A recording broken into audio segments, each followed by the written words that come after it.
You're listening to the 3 Pixels Tech, Gaming and Movie Podcast, brought to you by Alan Taylor, Martin Gregory, and me, Ben Ridley. Hello and welcome back to the 3 Pixels Podcast. It is episode 16 and it is time for the Tech Corner. But before we dive in, we're going to introduce a wonderful co-host. Here we have Martin.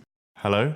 How are you today? I'm all right, thank you very much. Thank you for having me once again. Enjoying the slightly cooler weather today. Oh, it's a godsend, I tell you. Oh, it's so nice now. Yeah, I was in Italy recently, and it was like a furnace. It was so intense. It wasn't like it was like hot and sunny, but just like the sun was like so much more concentrated. It felt like the moment I stepped outside, I felt like someone had just chucked a bucket of water over me, like in terms of like just hot sweat. Water. Yeah. Oh, lovely. Never sweated so much in my life. It was wonderful. And on that lovely note, Alan, how are you? Hello, yeah, I'm good. I'm glad we have a weather segment at the top of every single episode. Yes. Yeah. Well, when you Consistency, come on. Well, my dad says he only waits for the news till the weather comes in. So this is what we're providing: good weather coverage. Exactly. In the UK. Just specifically in the UK. Yeah. Anywhere else, it's fine. It's not. I mean, I can good. read out weather right now. It's gonna be out of date by the time it goes Well, we've got out. Italy as well now. Yeah, Well, I didn't. London and Italy. London weather and Italy. news just for you. Yeah. With a bit of tech on the side. Bit of tech on the side. I mean, if you're in Frankfurt at the moment, it's quite warm. It's like 30 degrees. Cooking egg on that. Yeah. However, Cooking evening. egg on Frankfurt. It's the evening in Perth right now, so it's only 15 degrees Celsius. Lucky. Place you probably don't want to be right now is in Riyadh, wherever that is. Yeah, yes. Saudi Arabia. Don't go to Saudi Arabia, guys. How hot is it? 40 degrees right now in Saudi Arabia. And there's a low-level haze. Only a low. Hang on, that's not too bad. It's only a low-level haze. It's not like these high-level hazes we have these days. Okay. Well, anyway, wherever it is, hopefully you're having a nice time and enjoying the weather. And not melting. Whatever it may be. Back to you in the studio.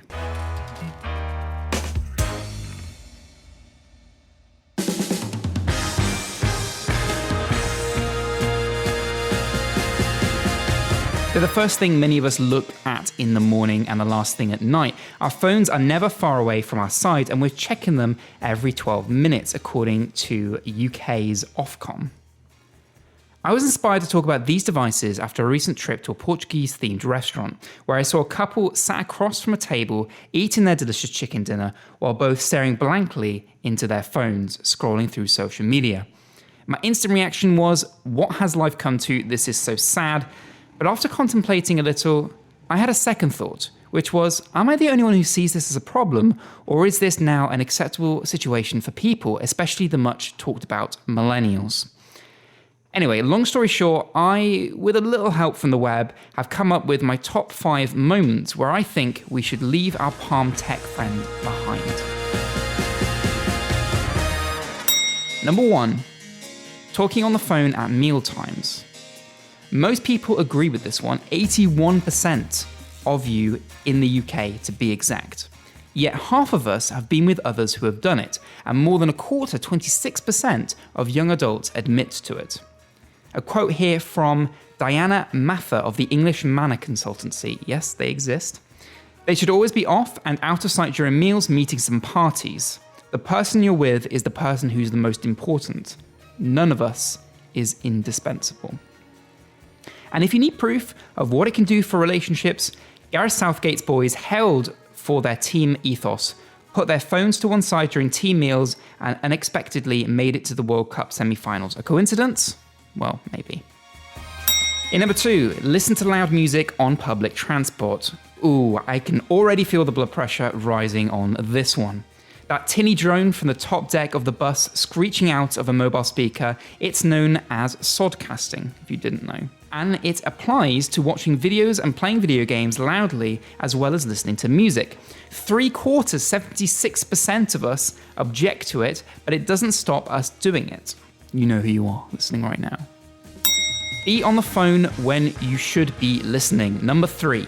You may have had this dilemma yourself. Picture it. You're at the till paying for an item, or a waiter comes up to you to take your order at a restaurant, but you're on the phone. Do you say a polite hello? Do you end the phone conversation? I'll leave that with you. A Sainsbury's checkout worker was so incensed when a customer refused to end her call that she refused to serve her. The supermarket later apologised. But a quote here from a manners expert, Diana Mathers. Texting and talking is so rude.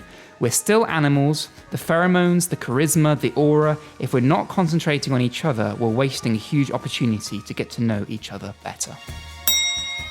Second to last. Number 4, walk while looking at your phone.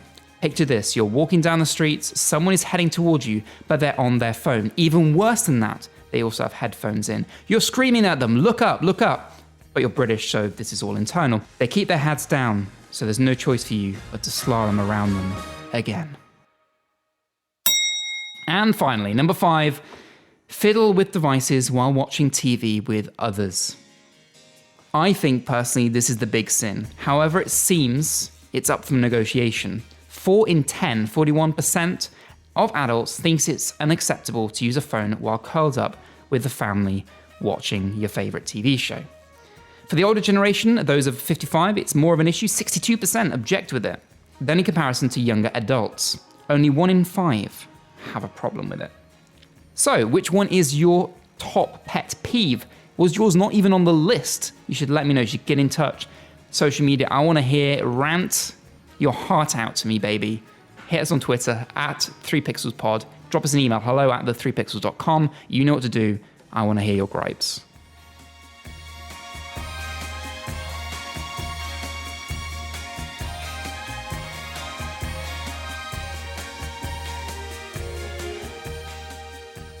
Any of you heard one of these and went, yes, I've been in that situation, or this is my top gripe, or do you have a new one to add? The one where they said the tinny music in a public area, it's actually on the train. It's unforgivable for me.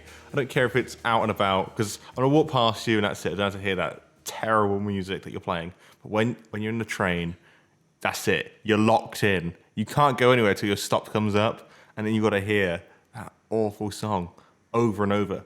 And especially if they're like my sister, who, if they find a new song, they play it like 10 times over, and you just sit there. It is grueling. It's like nails on a chalkboard. And yeah, I'd say it's up there, as well as people on their phones. But the worst is, it's not when they're coming at you. It's when you're behind them, and you just feel like just pushing them on the floor and just going, just get out the way now. Those are my two. Alan just looks absolute dead. On trains, it always seems to happen to me in the quiet coach. Like if I ever specifically say I want to go on the quiet coach, there's always someone who's either talking really loudly on the phone or is doing something. I'm like, go to another coach.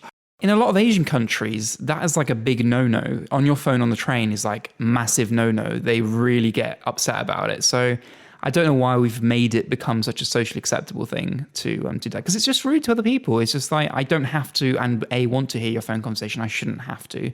If you want to go talk in between carriages, you know, I can understand if it's like an emergency or something like that, but just sitting there for like half an hour talking, you know, like to your relatives on the train, don't do it. It's not even a great experience. I lose signal like all the time. If anyone calls me on the train, within a couple of seconds, I just lost signal because I wanted to talk. They always have signal though. I want to know where they get the signal. They're stealing it from us. That's what it is. And you are on the quiet coach. You are allowed to tell them to stop. No, I suppose. Yeah, but we're British. We're too polite. Yeah, that's the problem. We think and we all of like this to inside. moan about being too polite. Yeah. That's right. Yeah, well, yeah. You're You're actually secretly enjoying this annoying conversation, so you can moan about it later. Maybe I am. So, Alan, obviously you don't agree with the train one. Is there anyone here you I mean, yeah, particularly it's agree with? annoying, but it's not. I'm not going to lose my mind over it. I'm not losing our mind, but which one stood out for you, or do you have a particular situation? I mean, the obvious one for me is phones in the cinema. There's not a place for phones or talking or any other interaction with the outside world. So that I will give you. In our cinema in Banbury, people bring like actual camcorders, not to tape the film. People still do that? Generally, they come in and they're like, oh, hey, how's it? I'm like, what? Are you a vlogger? Why are you in the cinema vlogging? That's happened quite a handful of times. Actually, the second time I went to watch the Incredible movie, it was in there as well. It rolled all the way up to the trailers, and she's still talking. I'm thinking, all you're going to hear is, experience new Odeon today. And in the background, she's going, hi guys, how's it going? It's like, so she just straight up is vlogging to a camcorder. Generally in a cinema while the trailers are just rolling. At least it wasn't during the film. I don't know. She probably did those like reaction shots of, oh, that one scared me. Do you make an effort, or do you think it's important to make an effort to disconnect yourself from that and have those personal times with family, friends, girlfriends? Well, you know me the longest out of the two of you, and you know I do not deal with a lot of technology. And I think I enjoy just general chit-chat and talking to people. There's been times where you even text me, I just ring you, like, oh, you're all right? Because I find it easier. I like a bit of an interaction. And I try and separate myself from the phone as much as possible. I find the only times I'm on my phone is if someone's just messaged me and it's something important, or if I'm on the train and I just scroll through news articles or like football scores and all that, and that's the only real time I'll use my phone. Or Spotify, I should have said as well. Very little, and I just enjoy just talking to people generally. So even though at times I can't talk. What if you want to passive aggressively disengage from a conversation that you can't get out of? Okay, I've encountered that a lot. But the thing is, I find if you give real vague answers and look pretty disinterested, then after And that works just as well as just going on your phone. See, that is the thing. People do use their phones now to avoid awkward social interactions or situations. Most people, if you sit them in a room where they're waiting for any amount of time, or maybe they're like, so let's say maybe their friend or partner has gone to the bathroom in like a restaurant, or you're waiting in a waiting room for an appointment, or blah, blah, blah. Within a few seconds, most people probably will be just scrolling through social media feeds just endlessly to fill that gap, because it's almost like we don't know what to do. God forbid we actually look around us and what's going on and actually take in something, people watch or whatever. It's that kind of feeling that we almost have to. It's almost second nature now that, oh, we're on our own. I don't know what to do. I should just, scroll through. I went on a double date with one of Davinia's friends and her boyfriend when I was in university. So me and Davinia, we were just chit-chatting and we didn't really use our phones. Those two, constantly on their phones. And I'm sat there like, they were quite a new couple, I just think if you're so disinterested, right now, what's it going to be like in the next 3 or 4 years, and they're just literally just on the phone, like, oh yeah, how was this? Oh, okay. I was just like, what's going on? Like, generally, what are you doing? Yeah. To be fair, I am pretty bad about, if I am talking to someone and they go on their phone, I'll just wait for them to finish texting and then carry on talking. Because you're losing connection. Like they're only half listening. It shows disinterest. Yeah. Very rude. It is quite rude. How much of the world are people not taking in these days because they feel the needs that, especially, even on your own, if you're waiting for something to happen, you feel that you need to look down in your phone. How much are you missing of the world? How much are you not taking in? Or even just time to think about things, because that quiet moment you have in the day might be that moment where you can ponder situations like that are happening later in the day, happening later in the week, things that have already happened. If you're constantly overloading your brain with information, how can you expect to be able to react or perform in the way that you would want yourself to? Very true. I just think, I don't think it's a problem that's ever going to go away. I think, if anything, as phones get more advanced, it's going to get worse, the situation, especially with all the bells and whistles that you can get on them now. Like, I was amazed when I first got my first iPhone, the things I can do on it. I was absolutely taken away from it at first. But I think it's a problem that's never going to go away. And I think, if anything, like I said, it's going to get worse. Because I feel these days it's so easy to get wrapped up that you need to make a conscious decision to take yourself away from it. Like, I try and make a conscious decision every lunchtime to go out into the park and go and just walk around, just go for a walk and just actually pay attention to the world for a minute. Because it's the moments where I have ideas for things, or I reflect back on something and progress in that kind of way. So I think it's really important. I think a lot of people are missing out on that because they feel the need that, I've just left, for instance, if put someone else's situation, then I've just left the office desk, gone towards the park to pick up their lunch or whatever, but they're texting the whole way on their phone, or they're listening to something, or on the phone talking to someone. You just there's no time to give yourself a break from using a computer or device or something else that's thinking for you in some ways. I feel like, I know you're saying these days and now, but we've had smartphones since 2011? We've grown up with this situation. Like, this isn't new by any means. And I feel like we're kind of past the point, and people are now realizing that it's being talked about now in a way that's not cool anymore. Yeah. People are actively thinking about putting their phones away, not reading from their phones before sleeping. All these studies are coming out. I don't know. You'd be surprised, though, the amount of people who still would. Yeah, I know. Do but the conversation now isn't, No, I know. about having more phone time. It's about how to cut that down. Yeah, but there will be I feel people like we're listening past- that haven't done that change yet. And for me, I think it was a bit delayed as well. So I'm just kind of sharing my recent insights and feelings and stuff to maybe inspire other people who haven't yet. So if you're already doing it, then fantastic. So I do really want to know what you guys listening right now are thinking. Am I talking a lot of crap, or are you right up there and annoyed at some of these things too?